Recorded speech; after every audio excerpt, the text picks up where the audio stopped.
What's up, YouTube? Just a Casual Nerd back here again, and today we're going to be talking about Thor: Love and Thunder. I got a chance to see this movie on opening day in IMAX, so I wanted to give you my full spoiler-filled review of this film. Now, normally, if I don't like a film, I kind of give reasons of how you can fix it or reasons it was wrong, but more so this go around, I think I'm just going to kind of rant a little bit and talk about the film. Let's just say it was a bad movie.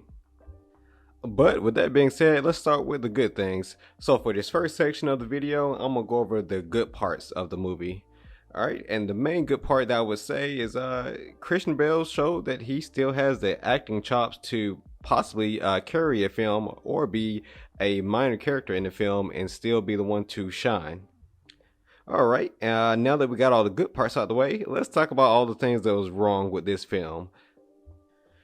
Alright, and I'm going to start with saying I really don't think any of the other Thor films have been good, and this film, unfortunately, it followed suit. There's a lot to kind of really dissect about this film. Again, I am going to get into some spoilers. There's just a lot to really talk about, but I'll try to talk about the big things for me that I just was not entertained by whatsoever. Starting with the comedy. Now, this movie is literally laced with a whole bunch of comedy. Now, if you like Ragnarok's comedy, you may still, enjoy some of this, but I feel like they kind of doubled down on Ragnarok's comedy and just made it almost a action comedy film. And to me, it's okay I'm fine with the MCU doing action comedy films, but the hard part about doing comedy is it's so subjective that it's really hard to do, and it's really hard to entertain everyone. And still be funny. Of course, with that being said, I will probably say I maybe laughed at two things in the movie, and in the audience that I was in, there were some couple more, laughs at things that I personally didn't laugh at, but then there was also some things that was trying to be funny and literally no laughs from the audience whatsoever. So I feel like they really went too hard on the comedy aspect of it. Even so, because even kids in the film were not laughing at some of the jokes that were being made. And I get it. I mean, it's a PG-13 film, so I guess you can, make comedy for that age group. But if the age group you're making a film for is not even laughing, then you kind of have a problem. And I know some people are going to say, well, you just maybe not understand or like that type of comedy, and it may just not be for you, his particular style of comedy or his particular style of comedy writing. And yeah, that's fair to an extent, but then I go back to my first point. Then if no one in the theater thinks it's funny, then again, maybe it's just not funny, or maybe it was funny once, but when you overdo it, it becomes very repetitive, and the joke kind of falls flat. And again, I don't have a huge problem with Thor movies being action comedy films, but there's a artistic way to do comedy in order for it to hit the audiences, in order to kind of have running jokes and people still think it's funny even though the kind of similar joke has been told like a third time. There's a way to do it in order for it to not be redundant and then get kind of stale. And then even with that being said, I did just kind of call it an action comedy, but you gotta kind of remember too that it had Jane Foster in there, who was a kind of a main person as his love interest once again.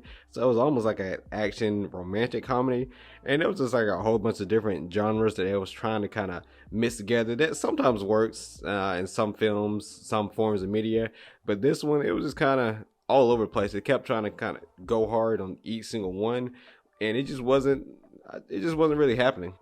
Like, we literally got a montage of their entire relationship from beginning to end, and they could have used that screen time to actually show Gore, the main villain of the film, actually doing things. He was literally called Gore the God Butcher, but he only killed literally one, and that was the first one in the beginning of the film, or the first one we saw. Of course, they showed kind of like those pictures or those like video reels of saying, oh, hey, these other guys are getting killed, but the problem was they didn't show that. They didn't show him actually doing things. So it's made, Gore himself, they made him very much more underwhelming because they didn't actually show him doing what he was actually doing in the film. Like, literally, they only showed us his first victim, and then from there, they fast forward to him basically kidnapping those group of Asgardian kids, And the rest of the movie, he's basically just waiting on Thor to use Stormbreaker to open said gate. Which that's kind of another thing that kind of bothered me. If like Stormbreaker is used to open this, eternal gate that supposedly has been here for, I don't know, thousands of years, eons. Wasn't Stormbreaker just made like a couple years ago when he was fighting Thanos? So I don't know how that. I don't know how like Stormbreaker ended up being the key for this gate, even though Stormbreaker was literally just made. But again, going back to Gore, they literally made him such an underwhelming villain, because they didn't actually show him doing things. Now, like I said, again, Christian Bale did phenomenal acting as well. He kind of showed why he's an A-list actor. I just hate that I feel like they basically wasted his talents in this film because they didn't actually give him enough screen time to actually do the things he was, supposed to be doing in this film. Then on top of that, they made him seem like less of a threat when they had the Zeus line when he said that, oh, he's only killing like lower class guys. They just went out of the way to just make Gore the God Butcher just seemed not like an actual threat. And also, it kind of seems like in the fights that they did have, they never really like showed Gore really kind of win a fight. Like I get it that of course Thor in the end is supposed to win anyway, but every time they fought, it just seems like he just never really won. Like I know it's kind of bad. I want to see Gore win a fight, but no, I want to see Gore win a fight. That first battle, I think he should have like whooped Thor like around that new Asgard. I think he should have beat everyone to kind of show that he's an actual threat. They should have definitely just took out the whole kidnapping kids aspect, because I don't know about y'all, but when there's like a lot of kid actors who don't have as much experience, when they make the major plot points of films, sometimes it kind of brings me out of the seriousness of it. Like I get what he did was a pretty serious thing. He's kidnapped a whole group of kids. But you had scenes like with Heimdall's son where he brought, Thor when he doesn't really know how to use his abilities quite yet, which side point. I don't where did that kind of come from, like when did Heimdall have a son? But anyway, they brought him in when they was actually kidnapped so Thor could talk to the kids and whatnot. But it just kind of seems like it was just underwhelming. Like Thor was aloof about the whole situation. I'm like, he literally just kidnapped a whole group of Asgardian kids and he's joking around. And literally that next scene, after he kidnapped the kids, he had a conversation with Thor, not about the kids, but totally about their relationship. Like, yo, no, where you been or how things have been. I'm just like, you literally got a maniac who just kidnapped a group of kids, and all that happened on your watch. And going back to Jane, her inclusion, it wasn't necessarily bad. She had some good scenes, definitely some good fighting scenes. I did like how she was using the hammer and things, and how it was in different pieces. So that wasn't necessarily bad. But the problem with her inclusion is that the relationship part of it, to me, it was a little bit just overbearing for the film, and overbearing in the sense of it took away from the actual turmoil at hand with Gore going around and killing other gods. They've spent so much time and focus on it, which I do get it. The movie's called Thor: Love and Thunder, but I just don't think it should have been called that. I don't think that this is the direction they should have went with when you're doing this Gore storyline. And speaking of relationships, I want to talk about Valkyrie. Hinted at her being either, I guess, lesbian or bi in the film. They did this like multiple times in the film, but it got to the point it was like, okay, if you're gonna do something with this, just do it instead of hitting at it. It just seems like Disney does this often just for the sake of getting some woke points rather than actually doing something with the characters. And to me, that should be more offensive to the demographic that they're pandering to, versus just not including it at all. Like they didn't show anything about her, ruling New Asgard, or how it's going with ruling this, new location on Earth. How's it going with other world leaders? That she have to talk with other world leaders. They just basically made it, New Asgard like a tourist attraction, and that's basically it. We don't get the sense of she had any trouble ruling New Asgard or anything like that.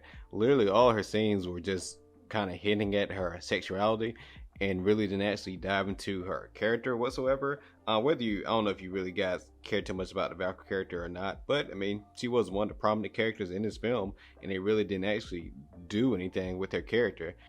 they in essence is kind of use her as a third foot soldier behind um Thor and Jane Foster in this film, which I think just does a disservice to the character. If you're going to involve the character, in that case, if this all you was going to do with the character, you should have just had her just kind of stay in New Asgard. They could have still obviously showed her in like more so the beginning scenes when they're kind of figuring things out, figuring out what's going on, and she could have said something along the lines of, well, you know, I have to stay and protect New Asgard or something like that. But instead, they had her in the film and didn't do anything productive with the character. And I know I'm going a little all over the place, but again, I said it. This wasn't going to be as formatted as some other videos, and it'll be more so of a rant. But can you talk about that last sequence, that last fight scene? I don't know what was going on there. He just basically gave all of them the power of Thor. I don't know. Well, it can't be because they was all Asgardians, because some of them literally said they weren't from Asgard. But he literally gave them all the power of Thor to fight those other, I guess, shadow beasts or whatever they were called. And I'm like, that would have been helpful during Infinity War or Endgame if all the Avengers, you know, had the power of Thor to fight Thanos. I'm sure that would have definitely given them an advantage. So that kind of ability came out of nowhere, which I'm fine with them, you know, gaining new abilities. But that seemed like something he's always been able to do, judging by this film. So that was kind of whack. Then the actual fight with Gore, it was just, the choreography just wasn't there. I mean, it was okay, almost passable at some parts, but it just seemed like it was so fast. There was so many different lights. I didn't really get to see the action, it seems like. And if you recall in the trailer, now I could be wrong, I haven't rewatched the movie, but if you recall in the trailer, I remember Gore saying the line, you know, you're not like the other guys I've killed. I'm like, that seemed like a pretty prominent line that was said in the trailer, and that was like totally missing. So I was trying to figure out who was he in the film. I was trying to figure out, you know, I'm assuming he was talking to Thor in that scene in the trailer, but it was just non-existent, which kind of, it was another thing that made it kind of underwhelming, because they just made Gore, they feel like, I think they took out some of his lines. I don't know if they took out scenes of him like going through and killing the others, or if that was just never in the cut, but they just totally dropped the ball on his character, in my opinion. And can somebody explain to me why he just dropped dead after getting his wish? Like, I get the necro sword or whatever, it was, you know, corrupting him or whatnot, but they never like mentioned that if you know, stop using the sword, that it was gonna like kill you. If that was one of the rules, then that would have been a good thing to maybe say, because they could have added some characters like him. Say if he just, instead of them breaking the sword, say if he just willingly gave it up in order to get his child back, that would have been, you know, something a little more, it would kind of tug on the heartstrings a little bit more, would have gave him some type of arc. But they just kind of destroyed the sword and he died. So I'm not sure if it was cut the sword or what, did he just lose the will to live? That was just not explained well. Then, speaking of death, Jane Foster got into Valhalla, but did she die from cancer or did she die from battle? That was confusing, because they literally set that premise early in the film. So again, things just simply not making sense. And now Thor is raising Gore's daughter, who for some reason now has also has superpowers. I don't know where they're gonna go with that. I don't know what was the purpose of bringing that character in. I'm assuming she has the power of, what was it, the eternity. I'm pretty sure that should make her pretty powerful, right? Like, does that power make her on the level of Eternal? Which say what you will about the actual film, they're actually supposed to be, you know, are pretty powerful. So I'm trying to figure out where they're gonna do with this character. But honestly, by the time they brought her character back and they showed that fight at the end with them going into battle, by that time I just didn't really care anymore. And then, spoiler alert, which of course this whole thing has been spoilers, but spoiler alert, post-credit scene, they're introducing Hercules, because apparently Zeus's own weapon can't kill him, even though it goes through his chest, but that's beside the point.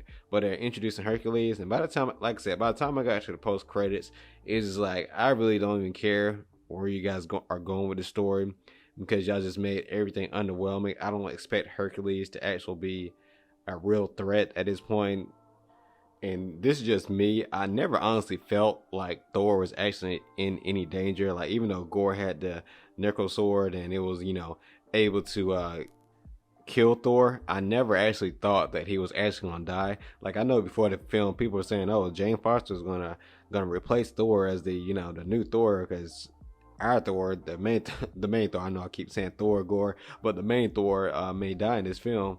When I actually watched it, I was like, it might have been better if they actually threatened to kill Thor, because I just never felt like he was in any danger. Now, of course, I didn't think they was actually going to kill Thor, but I at least wanted to feel like that was going to do it. It seemed like every moment that they fought, I just didn't really feel like Thor was going to get beat. Like he just, not saying that he was, had everything under control the whole time, but it was just something about the way, the fight was going. I mean, they jumped Gore like at every turn. Every time it was basically a 3v1 at least, or a 4v1. But I'm fine with that. I guess you can argue that, yeah, that shows that Gore is a threat. But still, the way that they were fighting, it just seems like he really wasn't. It just seemed like he really wasn't. Like again, Thor never really seemed like he was in danger. Yes, he did stab Valkyrie, but I guess she's fine. I don't know if Asgard has any type of healing properties. Well, I think they said she lost some type of internal body part. I don't know if it was a spleen or a kidney or something. I can't quite remember. But honestly, it would have been at least been impactful if Gore would have killed like one of the three, between Valkyrie, James Foster Thor, or even the main Thor. If he would just kill one of them, it may have made like a little bit more of an impact. I'm not sure if it would have helped the film, honestly. But seeing Gore the God Butcher not really butcher anyone, you really just did a disservice to the character. And my apologies for the rambling, but I did say it was going to be a rant this time and not your normal kind of outline type of video, or how this film could have been fixed. Because yes, this film could have been fixed, but you would probably have to scrap like 75% of the script, so there's probably no point in actually doing a video on ways to fix the film, because it need a huge overhaul. And even at this point, I don't think I even want them to introduce Beta Ray Bill. I think they would probably just do him a disservice. So I don't know what they need to do with the Thor character himself, but as no Phase 4 in MCU is looking kind of weak right now, so I don't know what they're gonna do to turn it around. But they definitely need some type of intervention, because even the shows so far haven't really been great. I think that really the highlight of Phase 4 so far has actually been Shang-Chi. Surprisingly, and all the titular characters that they've brought back, either their movies have been very mid, or I'll say Spider-Man No Way Home. I'll say that's up there too. But that was kind of a nostalgia movie, let's be honest. So of course, it's still in the MCU, but it was kind of the backbone of that film was based on nostalgia of older films before the MCU. So that's my rant on Thor: Love and Thunder. It was a pretty bad film. I think Thor himself, for standalone films, is 0 for 4. I really don't think he's had a good standalone movie yet. So hopefully Twitter doesn't find this video, 'cause I know they kind of love Ragnarok. I'm not a fan of that film either. But if you disagree with me, go ahead and drop a comment below. Tell me why I'm wrong. But make sure you like and subscribe. And what are you even listening to me for anyway? I'm a casual. Cue the outro.